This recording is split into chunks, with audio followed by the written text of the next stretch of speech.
The key felt unbelievably heavy in my palm. I stood in the marble lobby of our building, my building now, watching through the floor-to-ceiling windows as my husband of 7 years pressed the intercom buzzer for the third time. His finger tapped it with mounting desperation, that frantic energy that arises when reality hasn't quite caught up with consequences. The intercom on the wall beside me remained silent, flashing with each ring. I didn't move toward it. "Welcome to Betty's Stories. I share new life stories here every day, and I'd really appreciate it if you hit subscribe and liked my video. Now let's jump back into my story. I'm sure you'll love it if you keep listening till the end." From the 12th floor, through that flawless glass, I had watched him arrive in a cab 20 minutes ago. No luxury black SUV. That was the first clue he noticed. He stood on the sidewalk for a full minute, staring at the empty space in the resident parking area, even lifting a hand to his head in that universal gesture of confusion. Then he grabbed his leather travel bag, the one I had bought him for our 5th anniversary, and strode toward the entrance with the confidence that comes from a man who never imagined his foundation could collapse. Now, that assurance was cracking. His cell phone was pressed to his ear. My phone vibrated in my pocket for the 7th time in 3 minutes. I pulled it out and saw his name, husband, not his actual name, which he no longer deserved, flashing on the screen. I'd changed it this morning, sitting in my lawyer's office right after signing the documents that changed everything else. The buzzer rang again, longer this time.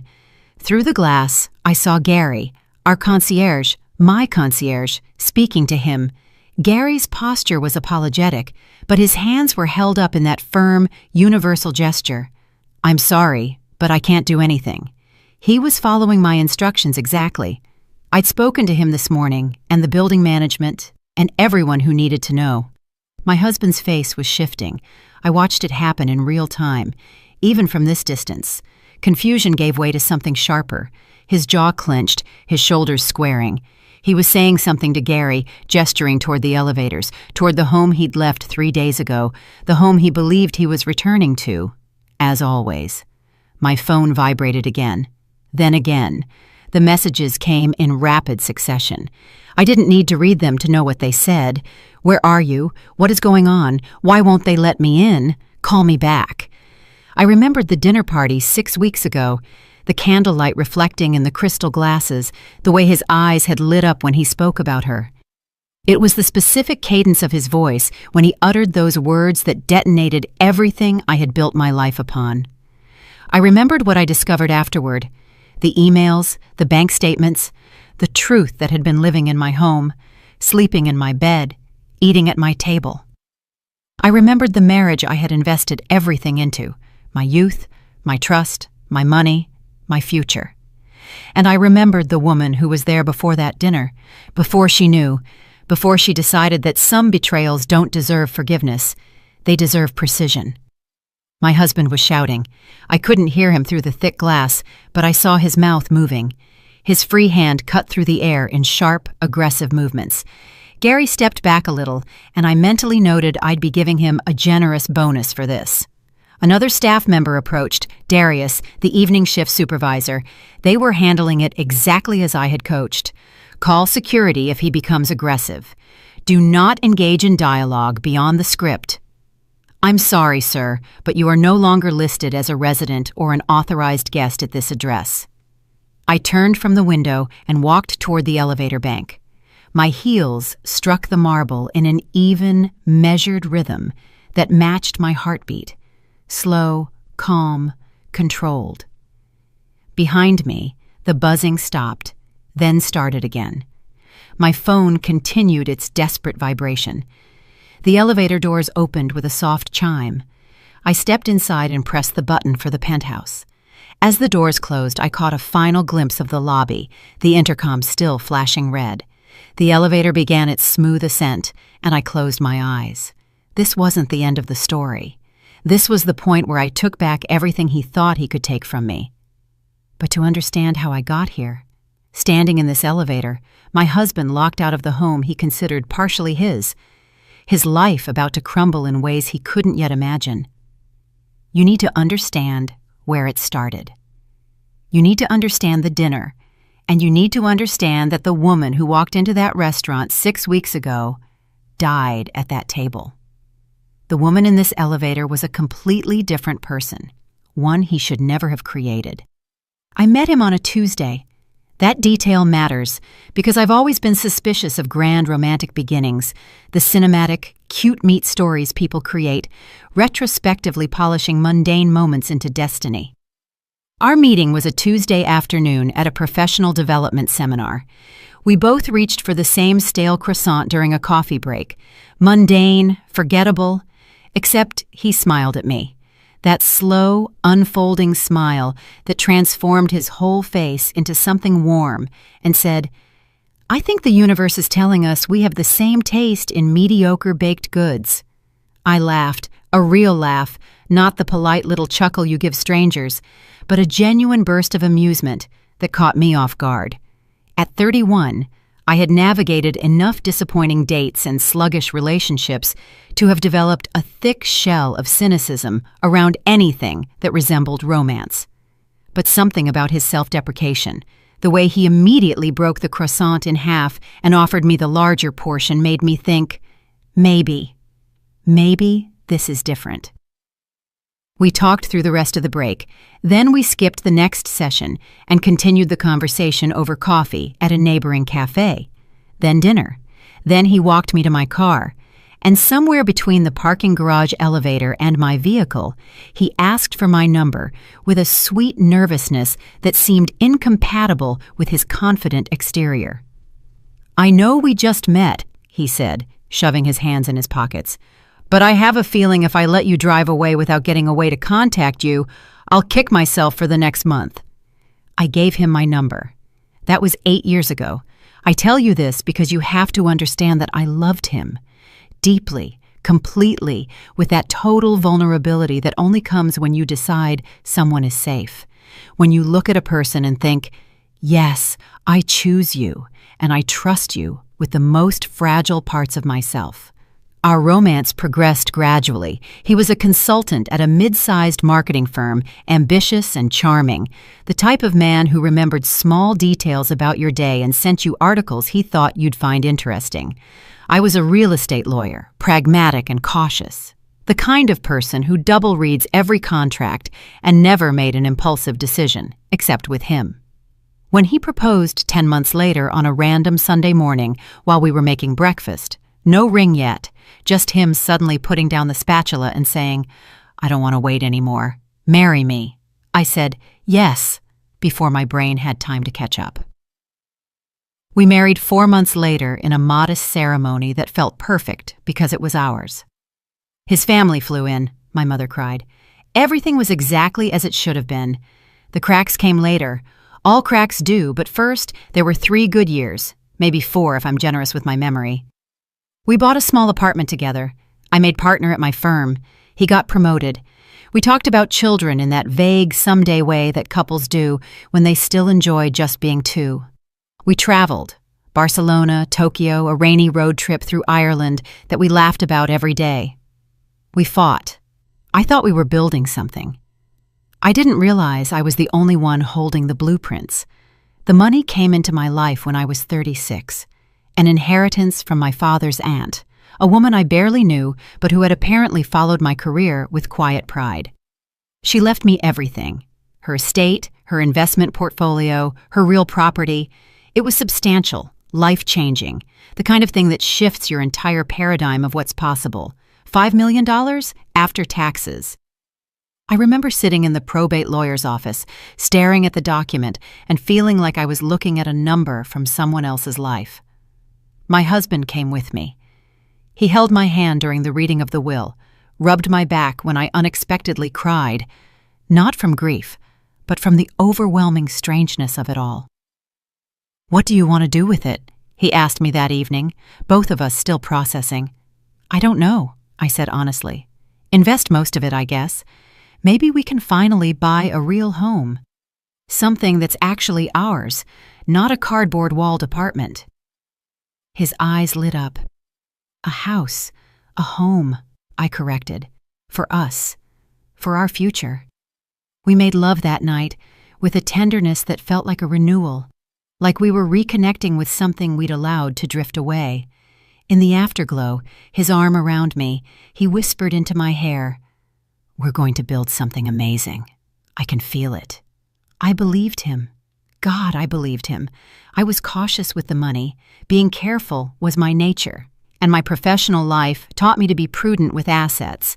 I consulted financial advisors, tax attorneys, investment specialists. I created trusts and accounts and meticulously structured everything to maximize growth while minimizing risk. The home was first. We found it together, a beautiful 4-bedroom house in a green neighborhood with good schools, even though we didn't have kids yet. Hardwood floors and a kitchen with an island, a backyard with mature oak trees. It was perfect. I bought it in my name alone, not because I didn't trust him, not consciously, but because the money was mine, and I was a lawyer, and I knew the statistics. I knew that asset protection wasn't about love. It was about being smart. My colleagues had all advised the same.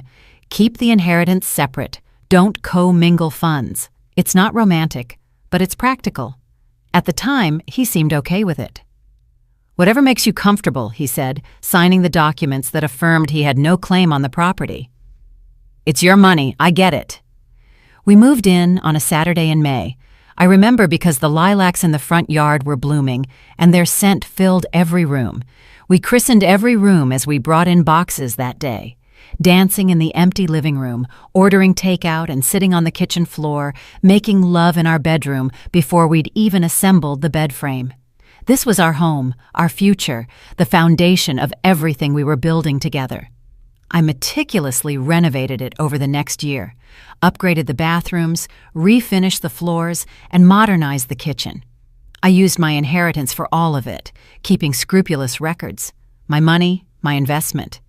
He contributed to the monthly utility bills, groceries, and day-to-day expenses. But the house was mine. I thought I was being clever. I didn't realize I was building my own lifeboat. His career stalled for a while, not a failure, but a gentle dead end, which happens to men in their late 30s who haven't broken through to the next level. While I was making partner and handling high-profile real estate deals, he was still at the same firm, doing the same work, watching younger colleagues leapfrog past him.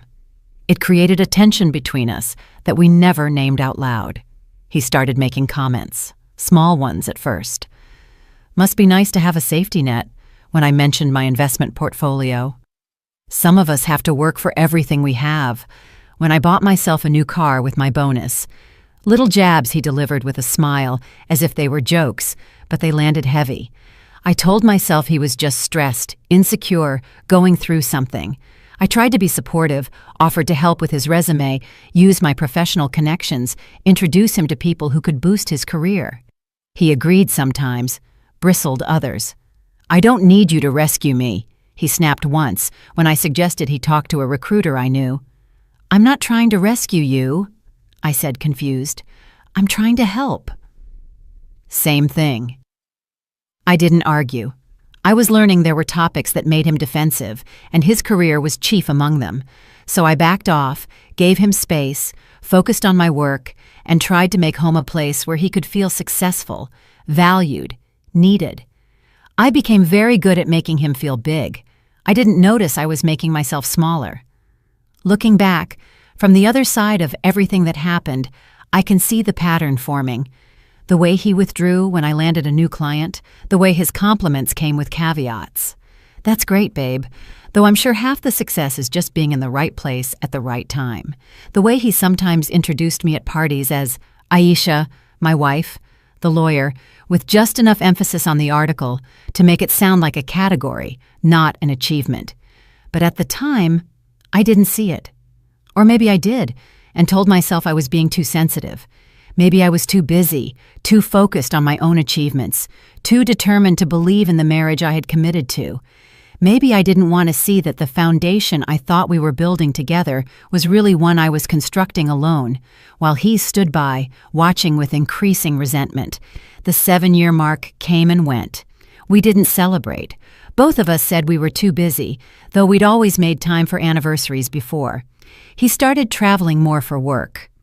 I was consumed with a complicated commercial real estate deal that ate up 80 hours of my week. We were two people living in the same beautiful house, sleeping in the same bed, but somehow inhabiting completely different lives. "We need to take a vacation," I said one evening when we were both eating separately at different times, me at the kitchen island with my laptop, him on the sofa with his phone. "Once this deal closes. Just the two of us. Maybe that retreat up in the Berkshires we always talked about."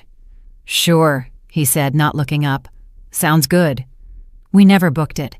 And then there was the dinner party, the invitation that would detonate everything I knew about my marriage, my husband, and the life I was living.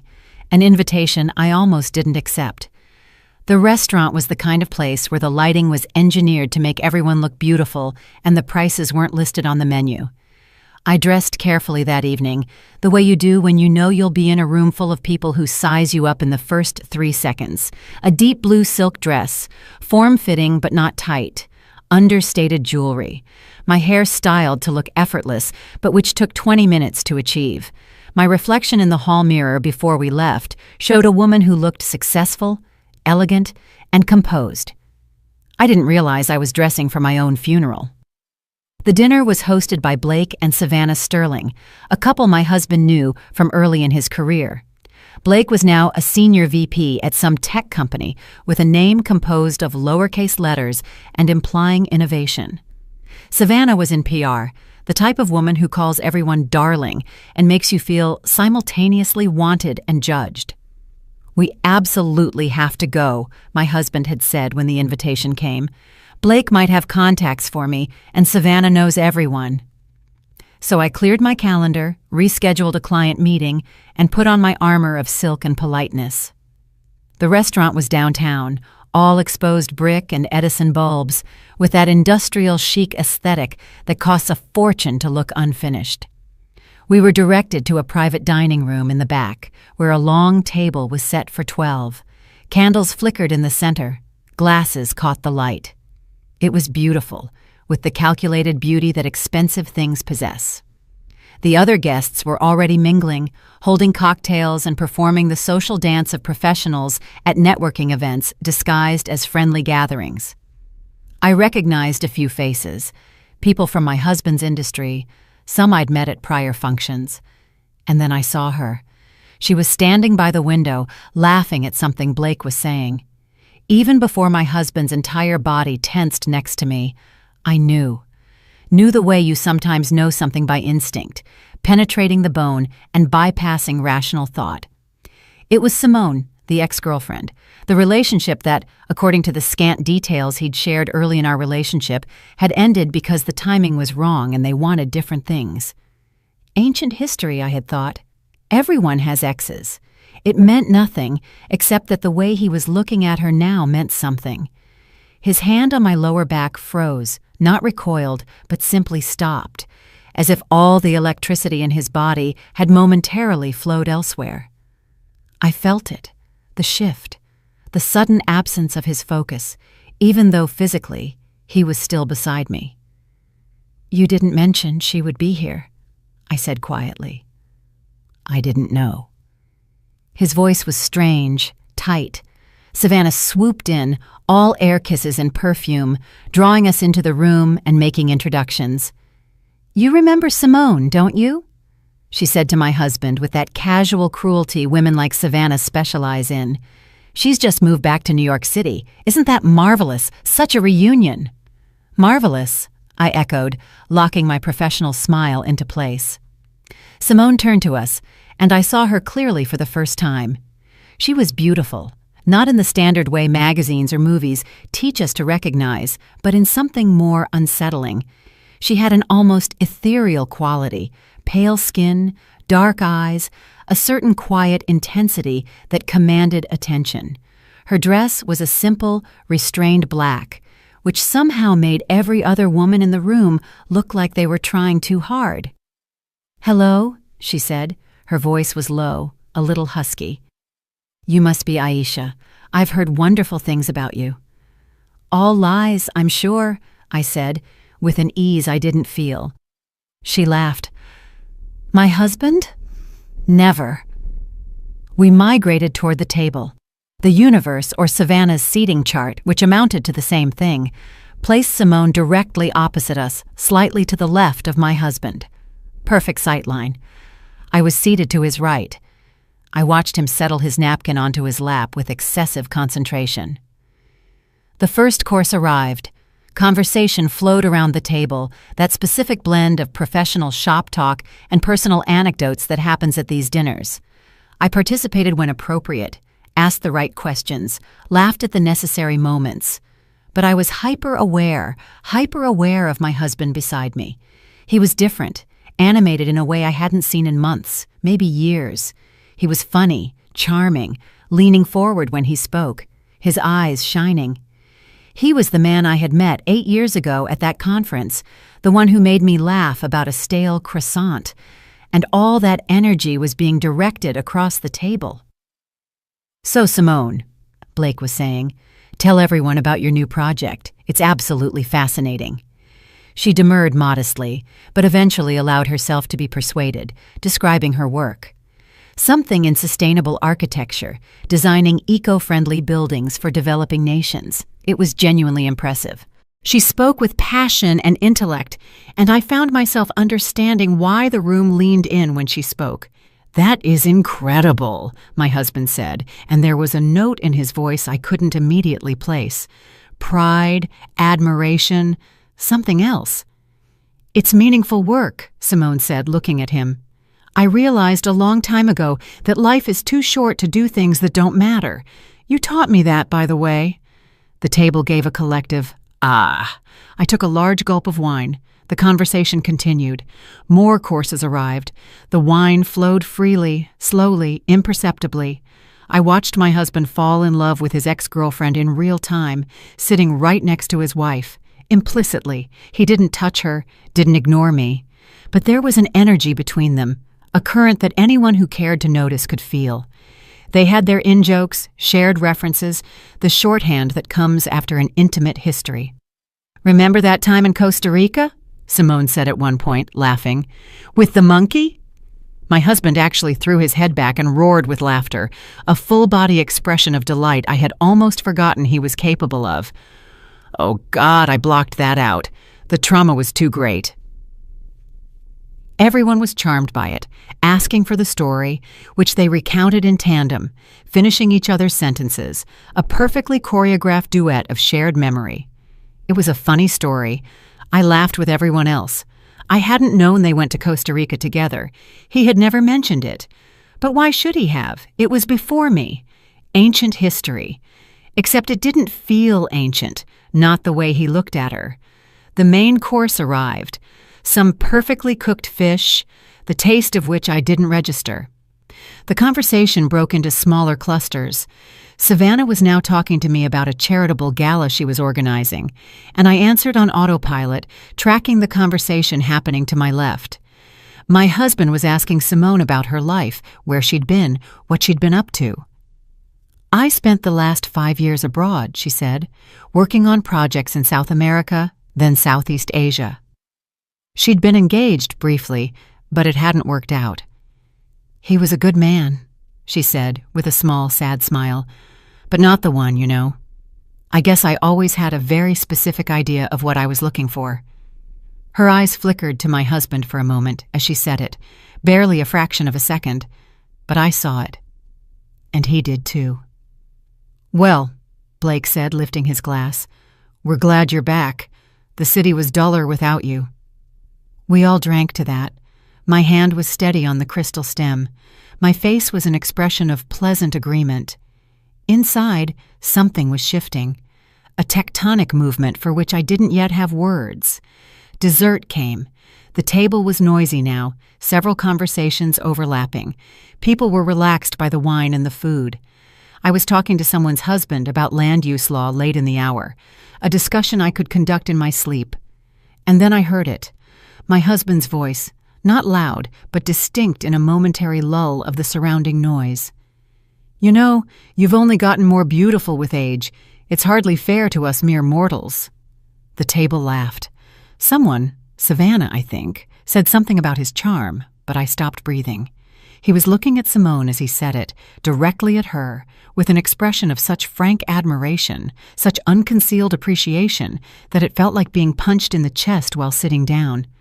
Simone smiled. "You were always a flatterer." "I'm serious," he said, and he was serious. I heard it in his voice. "Some people age. You just get refined, more yourself." "Careful," Simone said, her eyes sparkling. "Your wife might get jealous." All heads turned to me. The moment stretched. I felt my face, the smile that was still there from my previous conversation, now frozen in place like a mask that no longer fit. Everyone waited for me to react, to say something witty or gracious or lighthearted. My husband's hand found my knee under the table, a gentle squeeze of reassurance. "It's just a joke, just a compliment between old friends. Don't be that wife. Don't be insecure or jealous or petty." I placed my hand over his and squeezed back.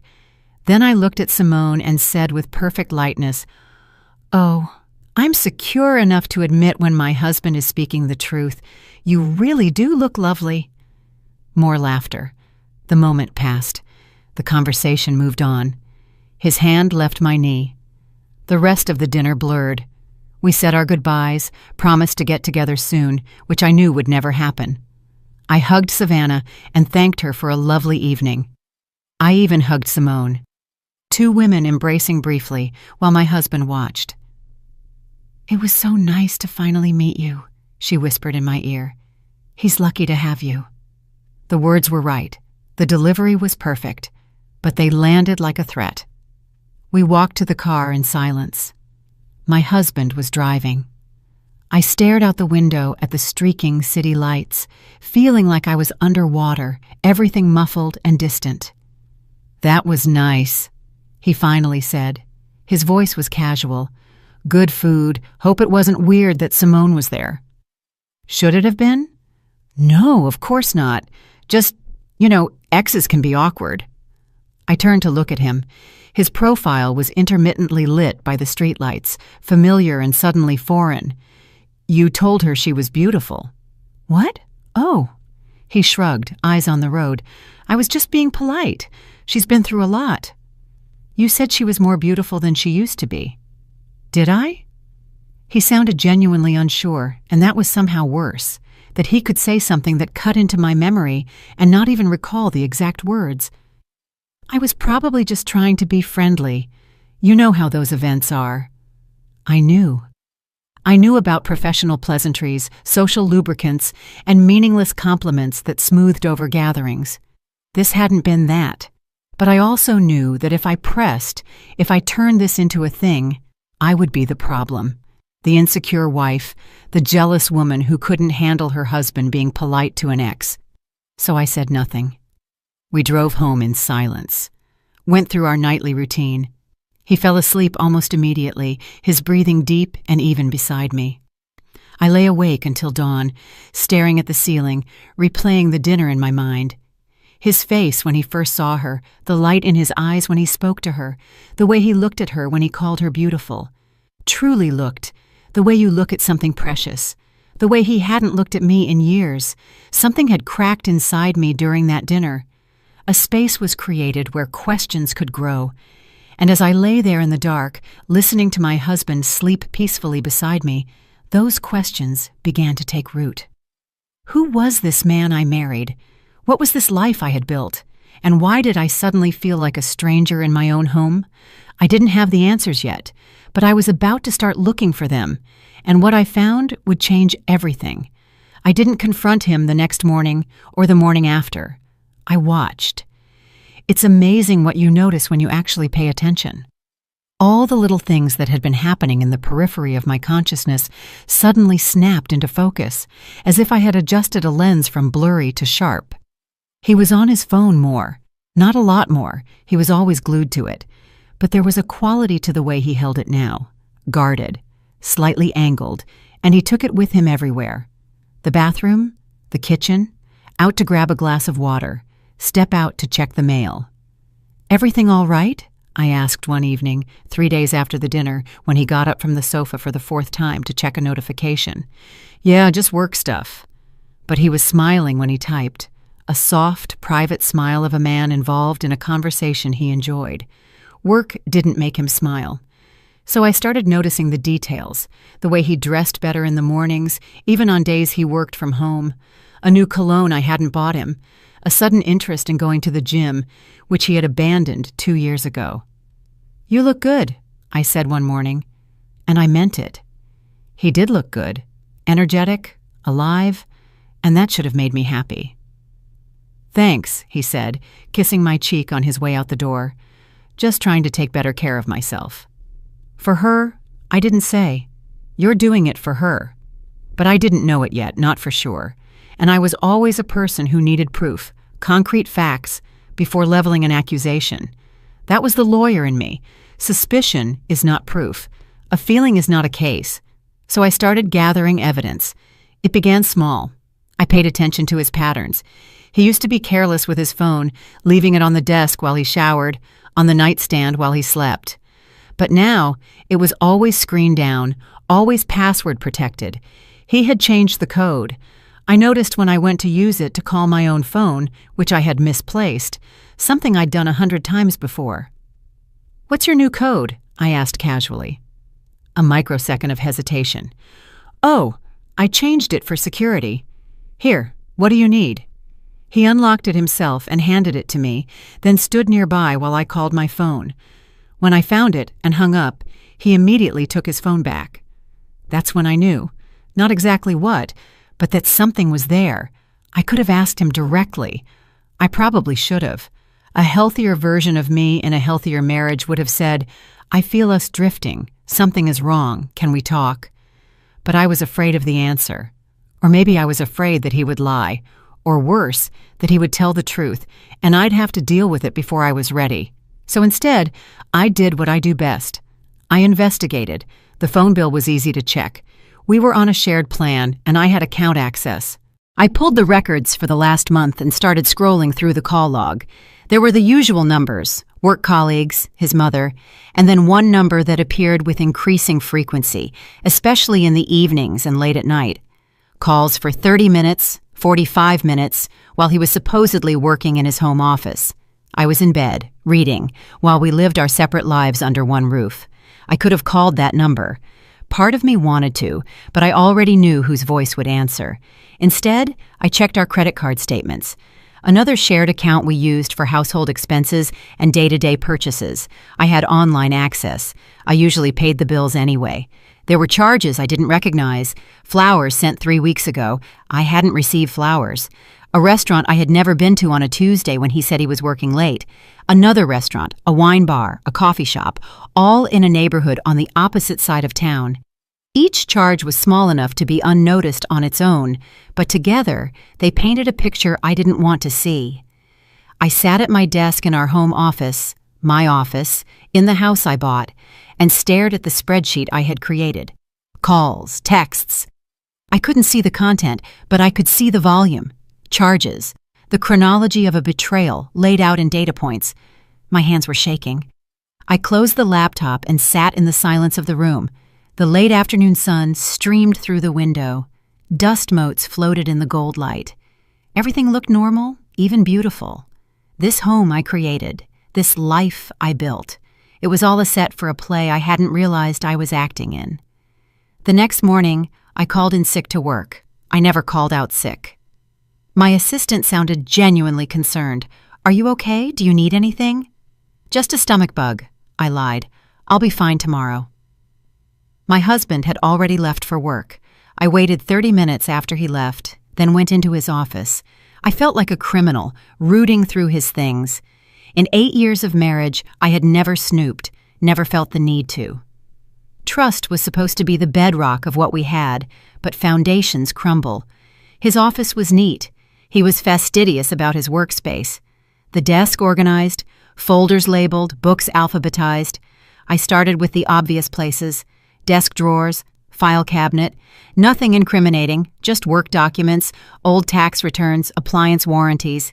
Then I checked his briefcase, the one he took to the office every day, but for some reason had left home today. In the inner pocket, tucked into the business card slot, I found a receipt. Hotel. From last week, the night he said he had a late dinner with a client. 1-night room charge. Check-in, 7 o'clock p.m. Check-out, 11 o'clock p.m. 4 hours. I stood in his office holding the receipt in hands that felt numb. 4 hours. Not a mistake, not a misunderstanding. 4 hours in a hotel room downtown, when he could have been home in 20 minutes. The paper crumpled slightly in my hand. I smoothed it out, took a picture of it with my phone, and placed it back exactly where I found it. Then I sat in his chair and tried to breathe through the tearing sensation in my chest. It wasn't shock. Somewhere deep inside, I had known this since the dinner, maybe earlier. A part of me had registered what was happening even when my conscious mind refused to see it. It was grief. The death of the marriage I thought I had. The death of the man I thought I knew. The death of the future I was striving for. I allowed myself 10 minutes to cry. I timed it, as I had learned to do in my professional life when I needed to process something before getting back to work. 10 minutes to fall apart, then compartmentalize and move forward. When the timer on my phone went off, I wiped my face, went to the bathroom, washed my hands, and splashed cold water on my eyes, looking at myself in the mirror. My face stared back, puffy and red, but familiar. I was still here, still myself, and I was done with being the woman who didn't know. I needed more information. The receipt proved he did something, but not quite what. And I knew from my career that assumptions, even reasonable ones, can fall apart in court. I needed irrefutable evidence. I needed to know the full scale of what I was dealing with. I went back to his office and searched more thoroughly. This time, I was methodical, checking every book for hidden papers, every folder for something misplaced. I found nothing else. Either he was extremely careful, or the bulk of the affair existed digitally. His laptop was password protected, a different one than his phone. I tried a few obvious combinations. Birthdays, our anniversary. Nothing worked. I wasn't a hacker. I couldn't break into it without him knowing, but I knew someone who could. I sat on the floor of his office, my back against his desk, and pulled out my phone. I scrolled through my contacts until I found the right name. Caleb Hayes, a technology specialist I had worked with on a digital fraud case last year. He was discreet, brilliant, and owed me a favor. "Hey, Aisha," he answered, surprised. "Long time. What's up?" "I need help," I said. "Personal? Confidential?" There was a pause. Then his voice shifted, becoming professional. "What kind of help?" "I need to gain access to someone's digital communications without their knowledge. I think my husband is having an affair. I need proof before I do anything." Another pause, longer this time. "Are we talking legal or marital?" "Marital. I'm a lawyer, Caleb. I know how this works. I need to know what's going on. I won't use it in court, but I need to know what I'm dealing with." I heard him thinking, "Yeah, I can help with that. Do you have access to any of his devices?" "His laptop, but I don't have the password." "You don't need it. I can set up a program. You'll need to install it while he's not home. It'll take about 10 minutes. After that, it'll mirror all emails, texts, browser history, everything, to a secure server you can access remotely. He'll never know it's there." My stomach churned. Is this legal? In your own home, on a device you co-own. Gray area, but probably defensible. Inadmissible in court, but useful for understanding what you're up against. "That's all I need to know. I'll send you the details. Give me an hour." "Caleb, thank you." "Don't thank me yet," he said softly. "You might not like what you find." "I already don't like it. At least this way, I'll know." The program arrived in my email 40 minutes later with detailed instructions. My husband wouldn't be home for several hours. I had the time. I followed Caleb's directions exactly, installing the software onto my husband's laptop, sitting in his chair, in his space, violating his privacy in the exact same manner he had violated our marriage. It felt like justice, and it felt like a fall. When it was done, I closed the laptop, left his office, and went to our bedroom. I lay down on top of the comforter and stared at the ceiling, the same ceiling I'd stared at for nights after the dinner, and waited. My phone would alert me when the program started capturing data. Caleb said it could take a few hours for everything to sync. I needed to be patient. Patience had never been my strong suit, but I had learned something about myself over the last few weeks. I was capable of things I never imagined: deception, observation, that calculated calmness that came from knowing your life is ending and choosing to control exactly how it dies. My phone vibrated. A text from my husband. "How are you feeling? Need me to pick anything up on the way home?" The caring husband, the attentive partner. I typed back, "Much better. See you tonight." And then I waited for the truth to reveal itself. The first email popped up in my mirrored inbox at 3:47 p.m. I was sitting in our living room, laptop on my knees, pretending to review work contracts. In reality, I was refreshing the secure server Caleb set up every 10 minutes for the past 2 hours, watching the files slowly populate: browser history, application data, and finally, the emails. The freshest one came from his sent folder. The recipient was an email address I didn't recognize, but the subject line made my blood run cold. "Tonight." I clicked to open it. "Can't wait to see you at the usual spot. I'll bring the wine this time. You just bring yourself, that's all I need." Him, my husband, flirting with her. I scrolled up to see the full thread. Her replies were there too, syncing in real time as the program captured everything. "You are impossible." Same place, 7:30 p.m. "And bring that Malbec you talked about. I want to try the one you raved about." "Deal. Wear the blue dress." Self-assured, "I'll wear what I want. You'll wear the blue dress because you know how much I love you in it, and you like it when I love you." I felt bile rise in my throat, carefully set the laptop aside, walked to the bathroom, and vomited. When there was nothing left, I rinsed my mouth, washed my face, and returned to the living room, picked up the laptop, and read it again. Then I scrolled further back. The emails went back weeks, months, long before the dinner party. The dinner party hadn't been a beginning. It had been a reunion. They had been communicating for at least 3 months, judging by the earliest email in the thread. Her first message to him was simple. "I'm back in town. Thought you should know." His reply, sent within the hour: "That is the best news I've heard in years.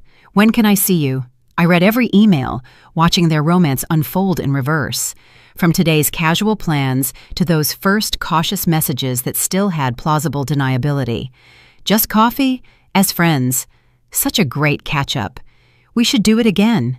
And then the shift. The messages growing longer, more personal. He shares how he feels stuck in his career, unappreciated at home. She sympathizes, understands, reminds him of who he used to be. "You were always meant for more," she wrote. "I don't think she sees you the way I do. She sees a paycheck and a name on a tax return." He replied, "You see me." I had to stop reading, put the laptop down, go to the kitchen, and pour a glass of water with shaking hands. She sees a paycheck, 7 years of marriage, of partnership, of building a life together. And that's who I was to him. I drank the water, poured another glass, forced myself to breathe, then returned and continued reading. The messages grew more intimate, wistful, sexual, though not explicit. Talk of stolen moments, of feeling alive again, of how this felt right in a way nothing else did. And then, 3 weeks ago, the hotel. "I can't keep doing this halfway," he wrote. "I need all of you." "You have me," she replied. "You always have." The hotel receipt I found matched the date of that exchange. I sat with that knowledge, allowing it to settle into my bones. My husband slept with his ex-girlfriend in a downtown hotel while I was at home, probably working late, completely unaware that my marriage had just died. The program was still syncing. Text messages began to pour in now, hundreds of them, the mundane and the destructive all mixed up. "Thinking of you. Last night was everything. Can't wait until we don't have to hide anymore." That last one stopped me. Until we don't have to hide anymore. I clicked on the thread, reading backward. "When are you going to tell her?" Simone asked 2 weeks ago. "I need to sort out the logistics first. The house is complicated." "The house or your feelings?" "The house is in her name. It's her inheritance. If we divorce, I walk away with nothing. You'll walk away with yourself, with us. Isn't that worth more than property? Of course, but I just need to be smart. Let me handle this my way. In his own words was the truth of who I was to him. Not a wife, not a partner, but an obstacle between him and what he wanted. A financial complication that needed careful navigating. I thought about the documents he signed when I bought the house, the affirmation that it was my separate property. At the time, I thought I was protecting myself. I had no idea how right I was. More messages loaded. I watched them fill the screen with detached curiosity, as if reading about someone else's life. They were planning not just an affair, but a future. Simone was looking at apartments, sending him listings. "For when you're free," she wrote. "Consider it our first place." He responded with heart emojis and promises.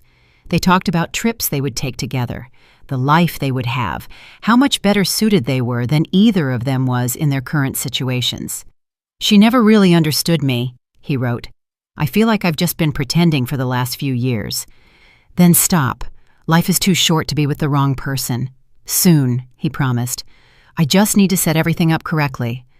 I wondered what set everything up correctly meant. Was he planning to ask for alimony, to claim he had contributed to the household and deserved compensation? I pulled out my phone and texted my lawyer. Not the one at my firm. This had to be personal and completely confidential. Rhonda Vance, a divorce specialist I had referred clients to for years. The best in the city. Need a consultation ASAP. Personal matter. How soon can you fit me in?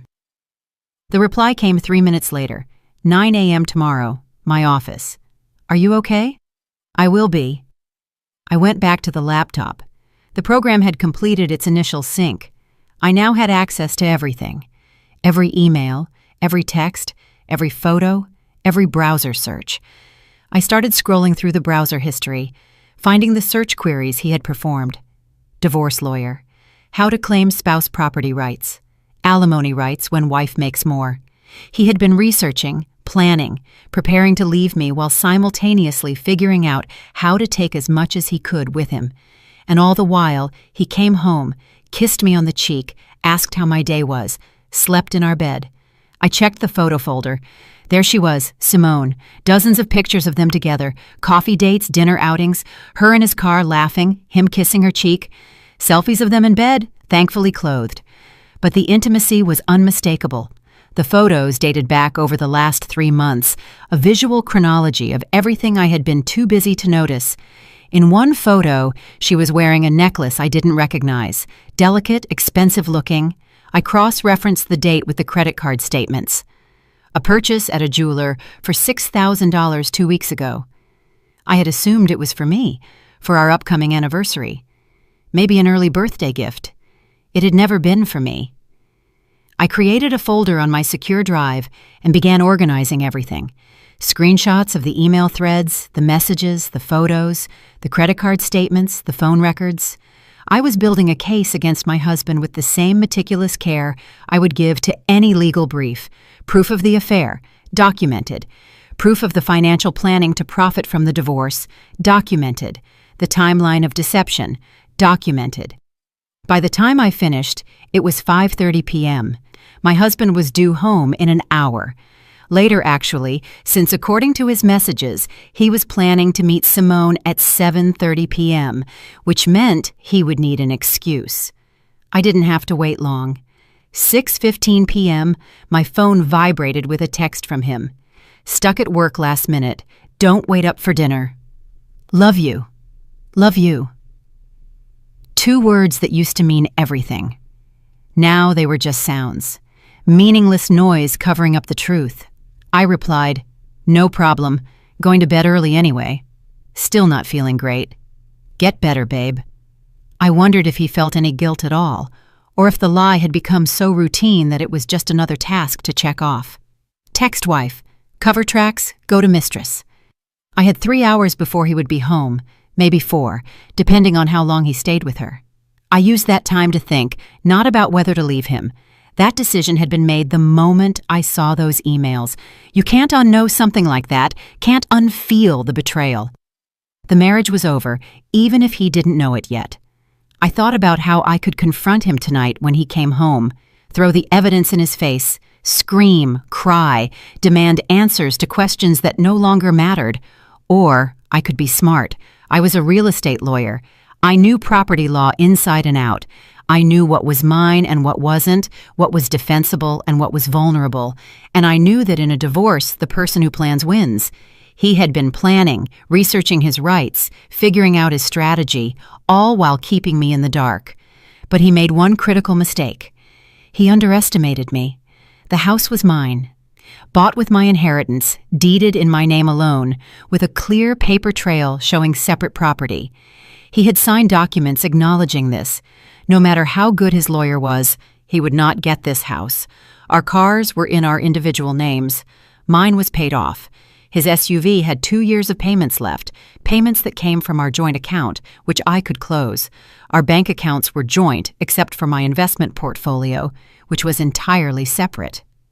I could remove my share from the joint accounts, leave him his half, take mine, and close the door on that financial entanglement. I thought about timing.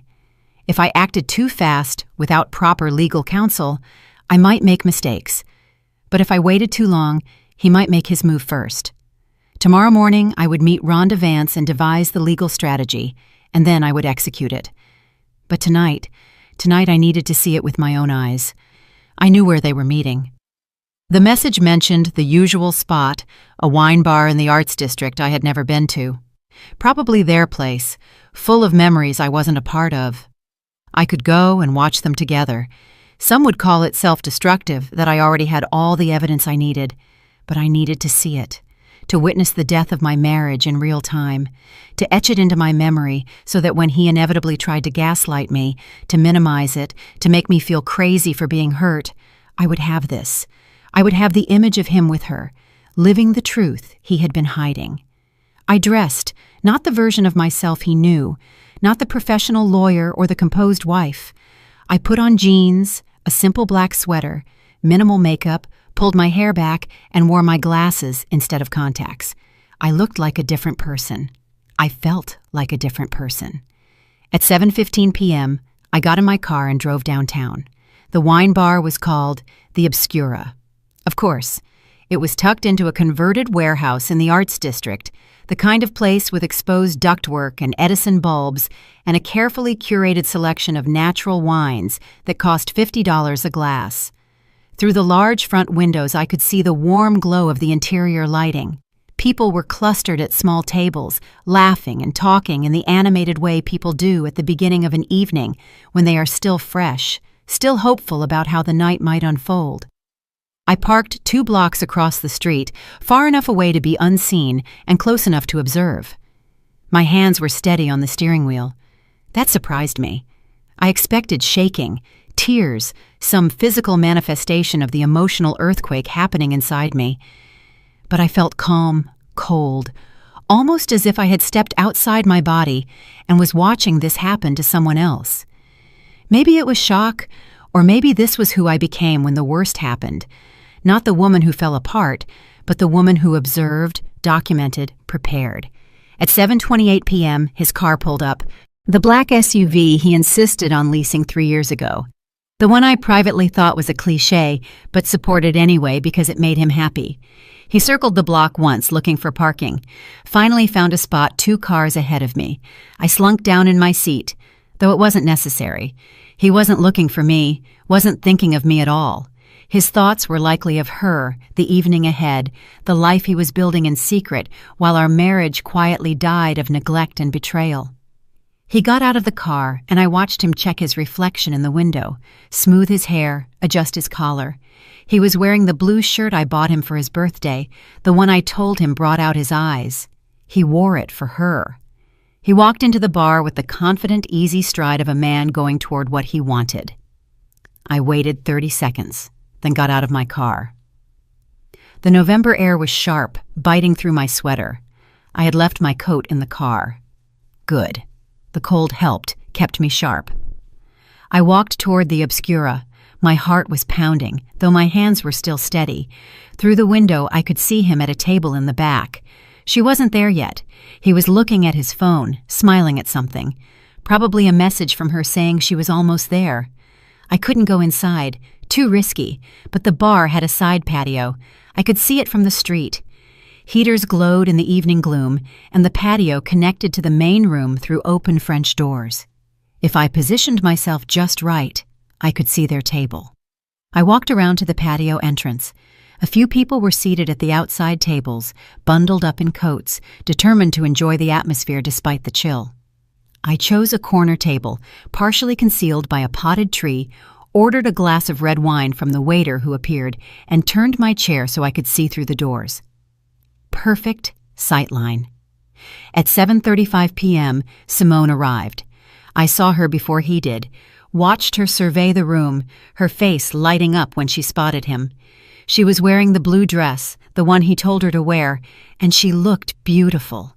The same ethereal quality I noticed at the dinner party, amplified by the warm lighting and the sheer joy on her face. She walked to his table. He stood up. They hugged, and the hug lasted too long to be casual. When they drew apart, he left his hands on her waist for a moment, looking at her with an expression I recognized. I had seen that look before, years ago when he looked at me like that. They sat down. A waiter appeared immediately. They were clearly regulars. They ordered without looking at the menu. When the waiter left, they leaned in close across the table, hands intertwined, talking with the intensity of people who have too much to say and not enough time to say it. I picked up my glass and took a sip. I couldn't taste it. From my vantage point, I could see them clearly, but I couldn't hear their conversation.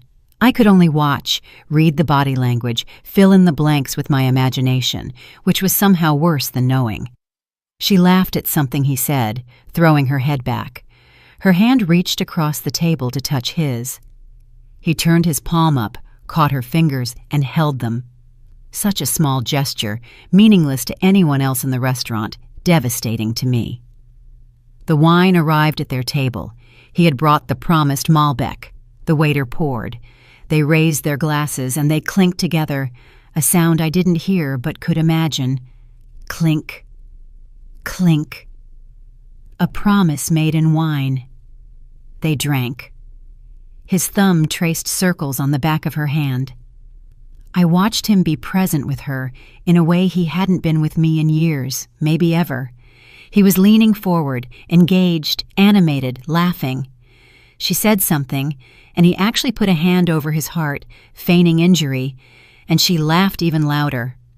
They had their in-jokes, a rhythm, a history that existed in a space I could never penetrate, no matter how many emails I read or messages I scrolled through. And something about that hurt more than the physical betrayal, the knowledge that he had this entire other life, this entire other personality he reserved for her. The best parts of himself offered freely, while I got the scraps. The tired, resentful, disconnected version that came home, scrolled his phone, and made me feel like I was asking too much by wanting a conversation. My hand tightened around the glass. I forced myself to loosen my grip before it cracked. Their food came. They ordered appetizers to share. I watched them eat from each other's plates, casually, comfortably. The waiter came over and they both smiled at her with the warmth of people who are exactly where they want to be. At one point, Simone got up to go to the restroom. He watched her walk away, his eyes following her across the room with open admiration. Once she was gone, he pulled out his phone, typed something. My phone vibrated in my pocket. I pulled it out and looked at the screen. A text from him. "This work thing is dragging on longer than expected. We'll probably be home around 11 p.m. Sorry, babe." I stared at the message, the casual lie, the reflexive deceit, the sorry that meant nothing. I typed back, "It's okay, no rush." I watched him read my reply, watched him smile faintly and put the phone away, feeling no guilt, just as Simone returned to the table. She sat down, and he immediately reached for her hand again, said something that made her eyes soften. She whispered something back. I couldn't read her lips, but it looked like "I love you." The stem of the glass bent slightly in my hand. I forced myself to loosen my grip before it broke. I had to leave. I had all the evidence I needed. Sitting here and tormenting myself served no purpose except to add fresh wounds to an already fatal injury. But I couldn't move. I watched them finish their meal, watched them order dessert, 1 plate, 2 forks, watched them feed each other bites with the involuntary intimacy of people who had done this before, many times. I watched my husband be happy, and I realized, sitting there in the cold, my wine untouched, that this wasn't a mistake. This wasn't a moment of weakness or a midlife crisis or any of the other explanations people use to soften the edges of betrayal. This was a choice he made over and over again. Every text, every email, every lie, every moment he could have stopped but didn't. He chose this, he chose her, and in doing so, he unchose me. The waiter brought them the check. He paid it with our joint credit card, I noted with bitter irony, paying for his date with my money. They stood up to leave. He helped her put on her coat, his hands lingering on her shoulders. They walked toward the exit together, and for a moment I thought they would walk past the patio, right past me. But they turned the other way, toward the front door. I waited until they were outside, until I could see them through the window, walking toward his car, watched him open her passenger door, watched her stand on her tiptoes to kiss him before she got in. A real kiss, not long, but not casual. The kiss of people who fully intended to continue this later, somewhere private, probably the hotel, the same one or a new one. Another receipt. Another 4 hours he would steal from our marriage to give to her. His car pulled away from the curb. I watched the taillights disappear around the corner. Only then did I realize I was crying. Not sobbing, just tears, quiet and steady, running down my face in the cold night air. I wiped them with the back of my hand and looked at my glass, still full. I hadn't taken a sip except for the first one. I left cash on the table. Too much, but I didn't care, and walked back to my car. The drive home was automatic. I don't remember most of it. My body knew the way. Muscle memory guided me through the turns and traffic lights while my mind processed what I had seen. By the time I pulled into our driveway, my driveway, the tears had stopped. By the time I unlocked the front door and walked into our house, my home, I was transformed. The woman who drove to that wine bar in the hope that she was wrong, in the hope that there was some explanation, in the hope that her marriage could be saved, that woman was gone. In her place was someone harder, colder, someone who understood that mercy is wasted on people who have already shown you who they truly are. I went to the bedroom, changed into my pajamas, washed my face, went through all the motions of normalcy. Then I got into bed, set my alarm for 8 a.m., and fell asleep. I slept deeply, dreamlessly, for the first time in weeks. When I woke up to my alarm, my husband was still not home. Rhonda Vance had the kind of office that was designed to be both soothing and intimidating. Soft leather chairs, a mahogany desk, shelves lined with legal volumes and, more tellingly, family law awards. On the wall behind her desk hung her credentials: Ivy League Law School, clerkship for a federal judge, 30 years of experience. She didn't conduct consultations, she engaged in tactical planning. "Tell me everything," she said when I sat down. I told her. I showed her the emails, the messages, the photos, the credit card statements, the hotel receipt. I showed her the house documents, the deed in my name, the paper trail of my inheritance, the affirmation signed by my husband. She reviewed it all with the focused attention of someone reading a battle plan, which I suppose it was. When she finished, she looked up at me. "How do you feel?" The question surprised me. Not, "What do you want to do?" or "Here are your options," but "How do you feel?" "I'm angry," I said honestly. "Good. Anger is useful. Anger motivates action." She leaned back in her chair. "Here's what you need to understand. You are in a very strong position. The house is clearly your separate property. Your inheritance is protected. Based on those searches he was performing, he plans to claim some kind of financial share, but he has no legal standing. What about alimony? Possible, but unlikely. You've been married 7 years, just under the threshold where long-term support becomes more common. You earn more than he does. He is employed. Any alimony would be minimal and temporary. She paused. "Unless he quits his job before you file." I hadn't thought of that. Would he? People do desperate things in a divorce. If he's unemployed at the time of filing, he can make a stronger claim for support. She tapped a pen on the desk, which is why we need to move fast and we need to move strategically. Tell me how.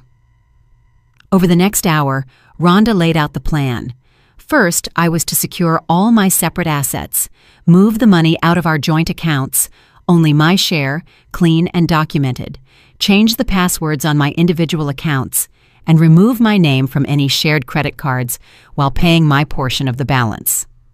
Second, I was to secure the house, change the locks, which I had every legal right to do as the sole owner, and pack his belongings for eviction. Third, I was to file for divorce before he did, getting ahead of the narrative, controlling the process. "You have to understand something," Rhonda said, her tone serious. "Once you start this process, there's no going back, and it will be ugly. He will feel blindsided. He may become angry, try to negotiate, may make promises. You have to be absolutely certain this is what you want." I thought of the wine bar, his hand on hers, the lies. "I'm certain." "Then let's proceed." By noon, I had retained Rhonda, signed documents, and received a detailed checklist of actions to take. I sat in my car, in her parking lot, and called my bank. "I need to make some changes to my accounts," I told the representative. Within the hour, I had moved my money out of our joint checking and savings accounts. I left his contributions. I calculated it precisely, looking through the last year's statements. I only took what was mine, defensible. I closed our joint credit cards, paying the balance in full, my share and his. I wanted no lingering financial ties. I called our insurance company and separated the policy, called the utility services, and put everything in my name. By 3 p.m., I had systematically dismantled our shared financial life. Next, I called a locksmith. "I need all the locks on my house changed today, if possible. We can send someone by 5 p.m. Excellent. Then I called a moving company. "I need someone's belongings packed and moved to a storage unit tomorrow morning. How quickly can you do that?" They could have a team there by 9 a.m. I sat in my car in the parking lot, making phone calls, erasing my husband from my life with the efficiency I usually reserved for closing real estate deals. It felt powerful. It felt right. At 4 p.m., I drove home. My husband's car wasn't there. According to the location tracking he had forgotten to turn off on our plan, he was at his office. Actually, at his office this time, apparently. I walked through the house room by room, looking at it with new eyes. It was mine, all of it. Every piece of furniture I chose, every paint color I selected, every upgrade I financed. He lived here, but he never truly invested in it, not financially, not emotionally. It had always been my home. Now it would be only my home. The locksmith arrived at 5:15 p.m. By 6 p.m., I had new keys and the deep satisfaction of knowing that my husband's key would no longer work in those locks. I ordered takeout, ate it at the kitchen island, reviewing the documents Rhonda had sent me. The petition for divorce was drafted, ready to be filed. I just needed to sign it, and she would submit it to the court in the morning. My phone vibrated. A text from my husband. "Working late again. Don't wait up for dinner." I knew what working late meant now. I knew exactly where he was and with whom. I replied, "Okay. No love you. No see you later. Just an acknowledgement." He didn't seem to notice. At 9 p.m., I went into his office. I had already called the moving company and told them to pack everything in this room, his desk, his files, his books, his precious, organized workspace. But first, I wanted to leave him something. I drafted an email on my laptop. "When you read this, you will find that your key no longer works. This is not a mistake. This house is my separate property, as you affirmed in writing when I purchased it. You are no longer a welcome guest here. Your belongings will be packed and moved to a storage unit tomorrow. You will receive the address and access code through your lawyer. I have filed for divorce. You will be served with the papers within the next few days. I know about Simone. I know about the affair, the hotel visits, the lies, and the plans you were making to leave me while simultaneously figuring out how to take as much money as you could on your way out. Do not insult me by attempting to deny or minimize this. Our joint accounts have been separated. I have taken only what is mine. Your share remains in your individual account. Our credit cards are closed. You are responsible for your own expenses going forward. Do not contact me directly. All communication must go through our attorneys. My counsel is Rhonda Vance of Vance and Partners. I advise you to retain counsel immediately. This marriage is over. I read it 3 times, removed all emotion, all accusation, any opportunity for argument, making it clean, factual, final. Then I saved it as a draft. I would send it tomorrow after everything was in motion, after the locks were changed, his things were packed, and the divorce papers were filed, after there was no going back. I went to bed at 10 p.m. My husband was still not home. I checked the location tracking. He was at a hotel, the same one as the receipt. I turned off my phone and fell asleep. When I woke up the next morning, my husband was sleeping beside me. He must have come in late, slipped into bed without waking me. The scent of her perfume was faint but present on his skin. I quietly got up, showered, and dressed in a business suit, as if I were going to court, because in a sense, I was. I was going to war. The moving company arrived exactly at 9 a.m. 3 men with boxes, dollies, and efficient, professional demeanor. Everything in the office, I told them, and his clothing from the bedroom closet. I had marked which items were his this morning while he was still asleep, placed Post-it notes on his suits, his shoes, his dresser, made it easy for them. My husband appeared in the hallway, bleary-eyed, confused. What is going on? Are you moving out? You are moving out, I said calmly. He stared at me. What do you mean, moving out? Who are these people? These people are packing your things. A storage unit has been leased in your name. You will receive the address and access code later today. This is a joke. He looked at the movers, who professionally ignored our conversation, and continued their work. Hey, stop. There's been some mistake. No mistake, I said. This is my home. I am asking you to leave.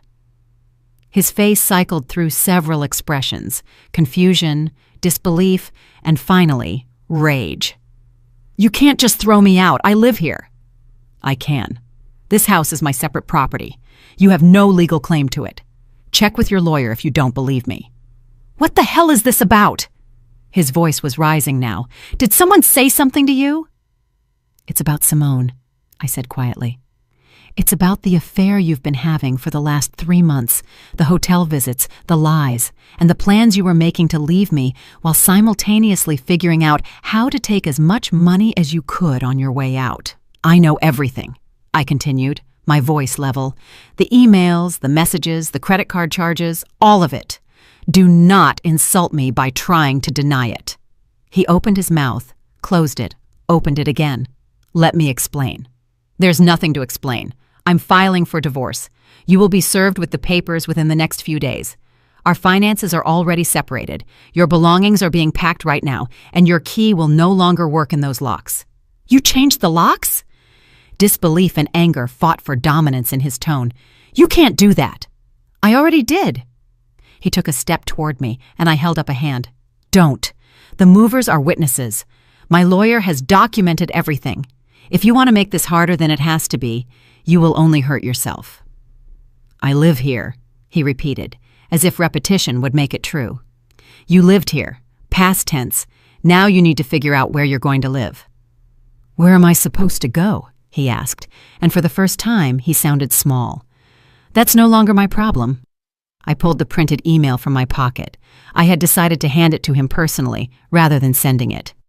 This explains everything. Read it when you calm down and hire a lawyer. You're going to need one. I handed him the paper and walked back into my bedroom, my room now, and closed the door. Through the wood, I could hear him on the phone. First Simone, his voice quiet and urgent. Then a lawyer, I assume. His tone shifted to desperate and pleading. None of it mattered. By noon, the movers were finished. His office was empty. His clothes were gone. The house looked bigger, cleaner, as if something heavy had been removed. I stood by the window and watched the truck pull away, carrying the physical remnants of my marriage to a storage unit I would never visit. My phone rang. Rhonda. "The papers are filed," she said. "He'll be served tomorrow." "Thank you. How do you feel?" I looked around my house. My space, my future, no longer entangled with the man who betrayed me. "I feel fine," I said, and I meant it. 6 weeks later, I was standing in the same marble lobby where this story began, watching through the floor-to-ceiling windows as my now ex-husband pressed the intercom buzzer for the final time before giving up. The divorce was finalized this morning. Quick, clean, exactly as Rhonda predicted. He tried to fight, of course, hired a lawyer who made noise about his contributions to the household, emotional distress, the unfairness of leaving him with nothing. But the law was clear. The house was mine. The inheritance was mine. And after 7 years of marriage, with our finances meticulously separated, he had no claim. He walked away with his personal items, his SUV with the remaining payments, and half of our minimal joint savings. Everything he brought into the marriage, he took out of it, no more. Simone took him in at first. I heard through mutual acquaintances, the ones who quietly chose my side once the story surfaced, that they tried to make a go of it. The grand love affair, finally free to exist in the light. But apparently, a romance is different from a relationship. The thrill of secret meetings, stolen moments, and forbidden love translates poorly into the mundane reality of bills, obligations, and the daily grind of actual partnership. They lasted 5 weeks before she asked him to move out. He was now living in a studio apartment across town, working the same job, driving the same SUV, probably wondering how his life had fallen apart so quickly. I didn't pity him.